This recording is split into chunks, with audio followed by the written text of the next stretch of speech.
Hello, everybody. My name is Kanika Chaturvedi, and I'm here with Dr. Chinmaypandya. Last week, we discussed about mental health in our everyday lives and how it impacts our everyday lives. And we briefly touched upon a few of our experiences with it and just how big mental health is. So today, we'd like to discuss coping mechanisms. And so, my first question to you is how you've dealt with so many patients at your time in London. How did you teach them to cope in a healthy manner? Interesting question, Kanika. I think in some ways we all are coping in our lives because everyone's experience of the life, everyone has gone through one or the different kind of the trauma. And how one is trying to overcome from those challenges, whether they were significant enough to leave an impact upon somebody's life or they were not so significant enough. Life as we see is actually the result of coping mechanism that we have developed to come forth of these difficult circumstances and create our own reality and fashion our own future.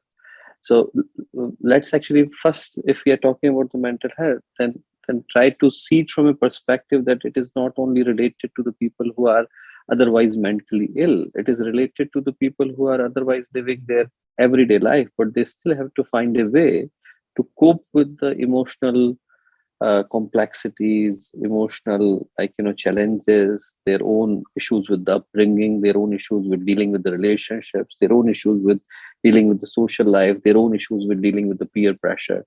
So the answer to this question cannot be black and white because it would depend upon the circumstance. It would depend upon what kind of issues that they had to deal with, and it also depends upon the person. One person could be so happy-go-lucky kind of person that even if they have lost everything, it would mean a great fun to them. Fine, we'll start tomorrow or we'll start in next hour. And some people they could be so sensitive that even a very small or not so small, of course it is bigger for them, but a issue that may be considered trivial for others, it may leave a very heavy meteor kind of impact in their lives. So it becomes a challenge to bring it into one category. It depends upon person to person. However, when it comes down to the solution, I would rather say the things that work most for most people. And one of them is that our approach should be solution oriented rather than problem oriented. Many people, they give so much time in analyzing the problem that they forget that even if we overthink, even if we do too much of critical analysis, it does not lead us to the solution. It just actually is making it more and more complicated. There comes a very beautiful analogy given by Lord Buddha, and it's about a person who approached him and he said, I have got so many problems, what can I do to find a solution? And he was constantly talking about problem. So Buddha said to him that imagine a person who has been hit by an arrow, like somebody had shot him. Would you devote your time in trying to find out that who shot him? Where was he sitting? Was he sitting on the top of the tree or bottom of the tree? Was he left-handed or right-handed? From which angle the arrow came? He said at that moment you are supposed to heal the wound. Rest of the analysis can be done later on. So first approach should be to find a solution, and then to see the reasons of the problem and how one could avoid them to happen in the future. And that's where most people actually struggle because they are so much focused when the issue is still actually hot to find what is happening, that they forget that first thing is to actually overcome and to find a solution. One story that I will share in this relation of Gurdev, and maybe you and your audiences would like it. It's about a gentleman who came. He's a very famous man now, but those days when he came, he was 23-year-old young man, and he came to Shanti Kunj. So those of your audiences who don't know what Shanti Kunj is, so Shanti Kunj is the headquarter of Gayatri Parivar, a huge place to be. It has got like 27,000 people capacity now. It's absolutely free. There is no charge. People can come for a day or a lifetime, but there is no charge whatsoever. So he came at the age of 23, and every day he was going to Gurudev and complaining about someone that Gurudev, that person should not be here. Like, Shanti Kunj is a holy place. So that person's attitude I did not like, and that person I did not like, that person I did not like. So he was complaining about everyone. So next three times he went, and Gurudev said, "Okay, I will do something about it." Fourth time he went, and Gurudev asked him to, stay. Gurudev said that, "Listen, I will tell you three things." He said, "Our Parivar, like, Gayatri Parivar, which has got 150 million members." He said it is like the wedding party of Lord Shiva. So in the wedding party of Lord Shiva, gods went, but then ghosts and spirits also went because he was equally embraced by all. So what they said, it is like that. Good people are here and not so good people are here. But it does not mean that we are supposed to shun the bad people. He said if everyone had become like Vivekananda and like Gurudev himself, then why would they come? We are not supposed to, like, push them away just because they are going through a darker phase in their life. This is the place to embrace them. Second, he said that in a garden there is a wasp, but there is also a beetle. One would choose, like, the dung to sit. Another would use the pollen. So both things are there. There are people with virtues and there are people with, like, pitfalls in their life. But why to waste our time in looking for pitfalls? Let's focus on the qualities and virtues. And third thing is so beautiful that he said, and maybe it would help your audience to focus upon it. He said that, listen, there is a difference between a baby and an adult man. The babies can run to mother and father. That, see, this happened to me, and that person was doing something bad to me, or he was shouting at me, and do say something to that boy or girl or whosoever. He said, but once you become adult, you are not going to run like that. You are there to find a solution. If you are in a state of crisis, then you cannot continue whining about it. You have to find a solution. So the approach is that, like, if our approach is solution oriented, then that's the best kind of coping mechanism to any kind of problem, complexity, issues that we are, like, we have got. We are the best judge of our own mental state. Other person sitting in their own room who are still struggling to find their own peace and tranquility cannot be the solution. At best, they can give us the strategy that how one can find a way to come out of the darkness. But we are in the darkness and we know which way to go. So approach should come from within and it should be solution oriented. Then it becomes a permanent solution. So how do we move away from like only thinking about the problem? First thing is to have, like, always this kind of awareness inside. And it should be a conscious effort to begin with, where we need to remind ourselves that our approach should be positive and it should be towards a, like, solution. That does not mean that immediately it would happen, but at least if that approach is deeply, like, interwoven into our effort, then solution emerges, if not today then tomorrow. And the reason it is, see, like, it's like driving a car or driving a bicycle. That first time you are doing it, it has to be a constant conscious effort. You have to be very sure that where the accelerator is, where the brake is, where the, like, steering wheel is. And once it becomes, like, your second nature, then you don't have to worry about it. And it's same like that. You have to constantly inculcate this positivity inside and give yourself this belief that you can come out of the situation. Second thing one should do is that rather than trying to do everything in one go, they should take a small step, but solid steps. People make a mistake, like, that they invest so much time in planning and devising the right looking kind of plan, that they forget that they are supposed to do something about it too. So whole the energy is gone in making the plan, but there is nothing concrete done. Better is to do something about it rather than just planning about it. There is an interesting story in this relation of a king, because India had like 32 philosophies. Still 32 philosophies are there, but so many major philosophies were there, even the ones which are prevalent at the moment, like Vedanta and Sankhya and Yoga and Mimamsa, and so many are there. So he wanted to know which of them is the best. So he called the learned scholar of each and every discipline, and he asked them that, so who is right? And everyone said, mine is right, he's wrong. So listening to them, king became even more confused. Then a wise man came, and wise man said, I will tell you the right path, but I cannot tell you here. I need to take you deep inside the forest, and that's where I can tell you the answer. Is it okay? So he took him to the forest. On the way, there was a river. And he said to the king, he said, can we cross the river, and then in the forest I can tell you the answer? He said, yeah. The king immediately got many boats there. He said, choose any of them. They all are nice and good boats. And wise man started to reject all of them. He said, oh, I don't like this one. This is white, this is blue, this is red. I don't like these colors. And I don't like the one that's tilted to left. This is the tilted to right. This has got too many nails. This has got too less nails. The king got irritated. He said, why are you wasting time to find a boat?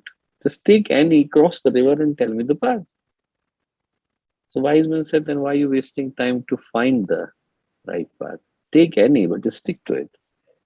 Persistence and perseverance are the key. He said that be persistent, be devoted in your approach. So second thing that is there, after having this constant reminder to yourself of positivity, doing something good, is to take steps, small steps, but taking the steps at the right moment. So, And third thing is, I'm sorry. Go ahead. no. Third thing is to have faith that if our approach is right and our devotion is correct, then light emerges, and it definitely does emerge. Only thing is that one has to have full faith in sunrise, otherwise night would continue. Mm-hmm. So why are we so programmed to think negatively? Why do we have to consistently think positive? Why doesn't it just happen? Because world is a otherwise challenging and brutal place, like Buddha said after reaching to enlightenment.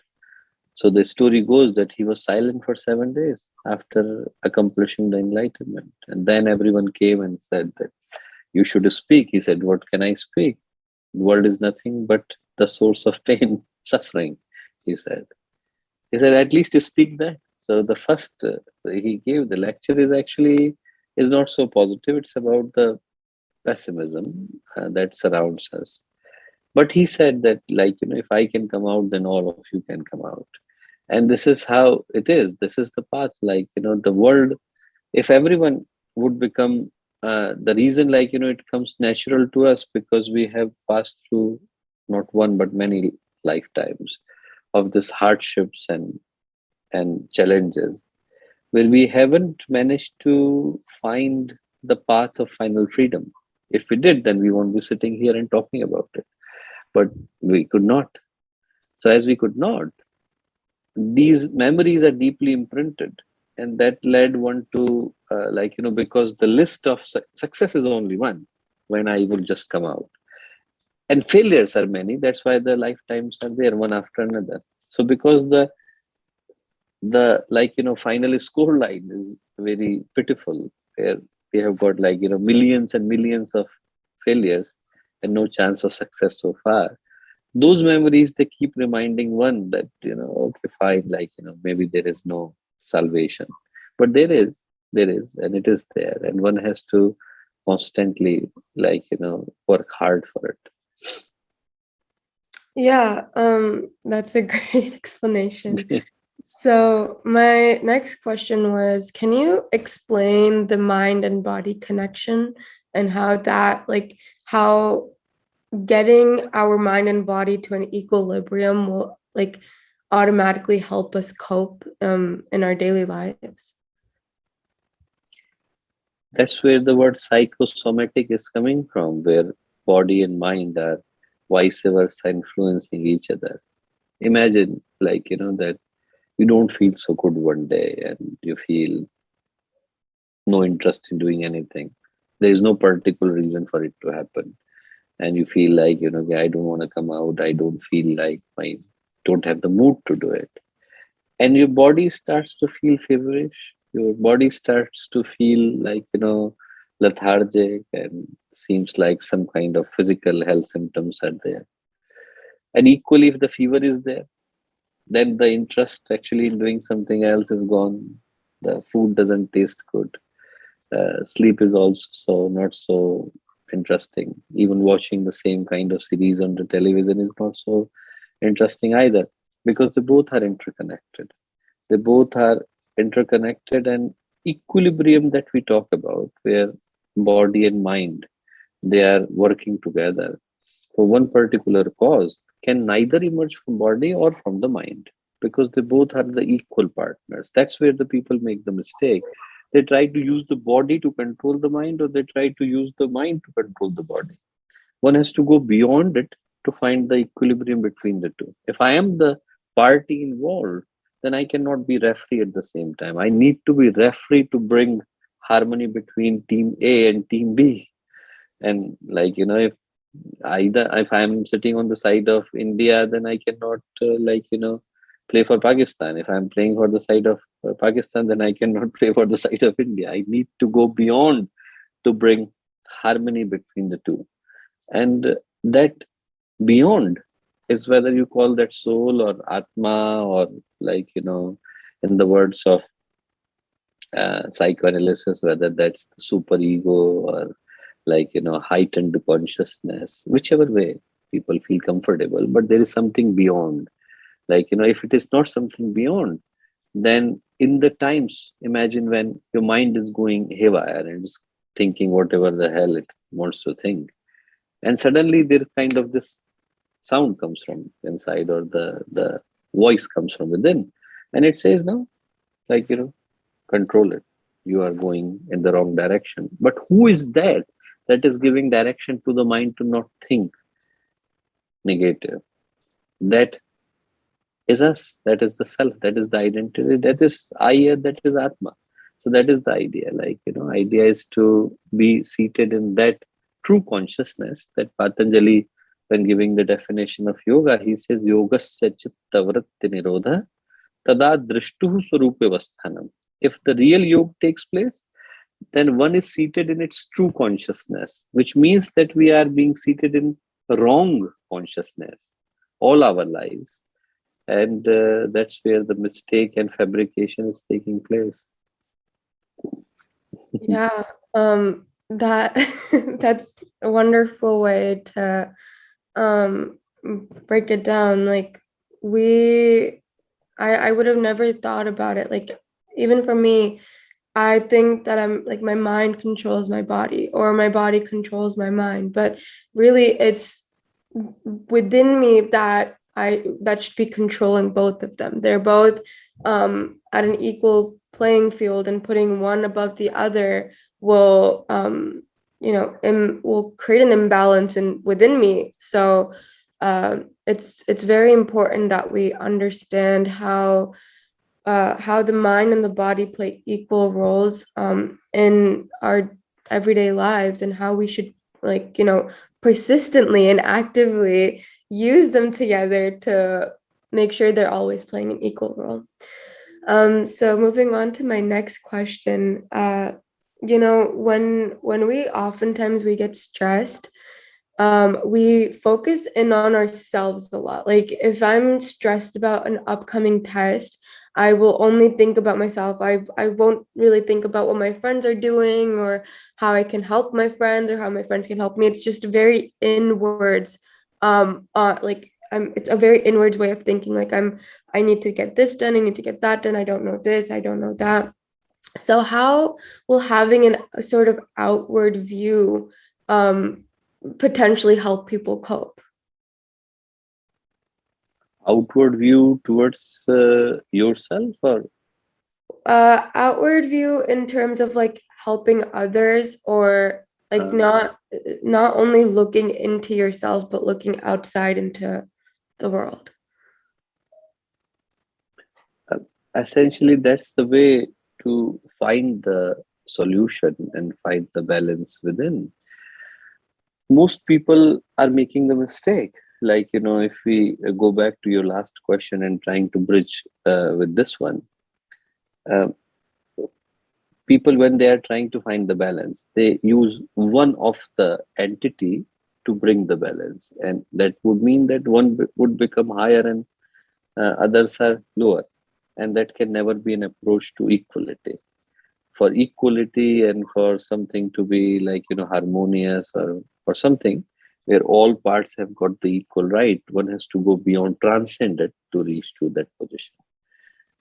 When we are trying to have an approach which is outwardly, going outside, and more towards actually helping other people, then that approach actually helps us to find the same kind of qualities that are deep inside us but have been hidden from our view so far. So, like, if I am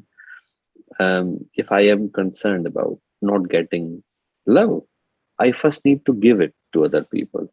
And if I am giving it to other, then, like, automatically the contentment and satisfaction that comes along with it, it is able to heal that wound that I carry deep inside me. The simple rule of the world is that I can only give it to others what I have. What I don't have, I cannot give it to other people. If I have got confusion, I give confusion to others. If I have got positivity, I give positivity to others. If I have got balance, then harmony, then I give that to others. If I got anger and I have got, like, stress, and I have got rejection and disappointment, then I give it to others. So we mirror ourselves in the relationships that we carry in the outwardly world, and that mirror can only be, like, clear, or it can only be of a harmonious reflection if I'm projecting harmony to it. So, like, if the world that I am seeing or I am creating is based on calmness and compassion, care and concern, love and support, then this is the world that keeps coming back to me. Yeah, I think that's very important when we often find ourselves in stressful situation. It goes back to the entire point of just trying to look for the positive, which in reality is harder than it seems because we get so caught up with just the negativity of everything, and that just comes with the fact that we live in such a world that focuses on negativity and problems and um, like just just negativity in general. I keep saying that, but if we take a step back and really analyze what we're thinking about and how we can kind of, stop that negativity and take a moment to think, oh, well, if I have a test on Thursday, and I don't know a lot of the material, instead of just focusing on the problem of not knowing any of the material, I can like maybe review a few topics, or again, like I can, instead of only focusing on myself, I can ask others for help, or I can email my teacher, or I can, maybe there's actually when you teach others, that's the best way to learn. And it's astounding how it all goes back to, like, helping others is the best thing that you can do in any situation. um so I completely agree. And I think my last question for you as we run out of time too, is how do you manage your time as such a, busy person? You still find time for everyone and everything. And I just wanted to ask, like, how you do it, especially with like for me, I could never do it because I get stressed very easily. But finding time for everything and still managing your mental health is like, how do you do it? I am not doing anything, Kanika. I think Gurudev was doing millions of times bigger than we all could possibly do. So if you have got strong devotion for the cause that Gurudev had created, then whatever little you can do, you feel like still so much to do, and that becomes your driving force and passion for you to keep working every day and to give your maximum to make it like better and better and finer and finer. And also, I think the one practical approach for those who are looking for time management is wake up early. It really helps. Like, if people are, listen, what actually happens, like, if somebody is waking up late, then basically they're fighting with the time in the day because they have got so many things to do and little time left before everything would end. So somebody is waking up at like 7:30, 8 o'clock, even if they wanted to have nice exercise, nice walk in the fresh air, or do meditation, or eat something good, or whatever they wanted to do, they could not do it. Now, the first thing is to go to work or to go to school, and then you come back, and then you're fighting with the homework, or whatever you need to complete, and then it's already dinner time, or whatever time is left to do some little bit of sports and everything, and then it's like 9:30, 10, and that's not the time when anyone would have the comfortable set of mind to do meditation or to read something good. So then left is actually to do something that you did not want to do in the first place, but there is no choice left but to do it. And if it's like reverse, it really really helps, really really helps. That then in that case, by the time 7 o'clock, 8 o'clock is there, you have already finished what you wanted to do with the day, and now you cherish the rest of the day. It's just actually coming natural to you. Don't have to fight with remaining seconds of the day. So it may help. Yeah, I will definitely take that advice moving forward. So I believe that we're coming up on our time today, and I would just like to wrap up everything that we've talked about. If there's one thing that I want anybody to take from what we've just talked about is to try to find one positive in anything you do. I think if you find a positive, even one positive in any problem or situation, you'll automatically program your mind to see the light. And ultimately, that is the best, as you've mentioned, that is the best coping mechanism you can have. Finding the light in any situation will automatically help calm down your nerves, like find your mind and body at an equilibrium, and just help you, go on with your life for the rest of your day.